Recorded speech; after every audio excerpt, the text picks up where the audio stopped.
এবার ভারতের ত্রিপুরা রাজ্যের হোটেলগুলোতে বাংলাদেশের নাগরিকদের থাকতে দেওয়া হবে না বলে জানিয়েছেন all Tripura hotel and restaurant workers association. Tripura hotel মালিক সমিতি ২ ডিসেম্বর এক প্রেস বিজ্ঞপ্তিতে বাংলাদেশিদের ভাড়া না দেওয়ার এই সিদ্ধান্ত জানায়। এই সিদ্ধান্তের কারণ হিসেবে তারা বলছেন, বাংলাদেশে ভারতের জাতীয় পতাকার অবমাননা ও সংখ্যালঘু হিন্দুদের প্রতি এক শ্রেণীর উগ্র জনগণ তীব্র অত্যাচার করছেন।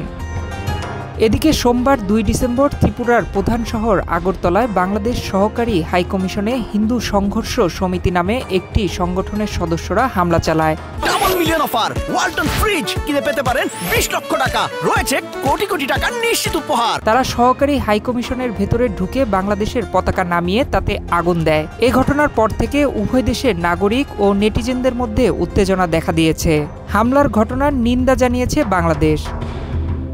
ভারতের পররাষ্ট্র মন্ত্রণালয় আগরতলার ঘটনাকে দুঃখজনক উল্লেখ করে এক বিবৃতিতে জানিয়েছেন, কূটনৈতিক ও কনসুলার সম্পত্তি কোনো অবস্থাতেই হামলার লক্ষ্যবস্তু করা উচিত নয়। বিবৃতিতে আরও জানানো হয়, নয়াদিল্লি সহ অন্যান্য স্থানে বাংলাদেশের হাইকমিশন এবং উপ ও সহকারী হাইকমিশনের নিরাপত্তা ব্যবস্থা জোরদার করতে ভারত সরকার ব্যবস্থা নিচ্ছে।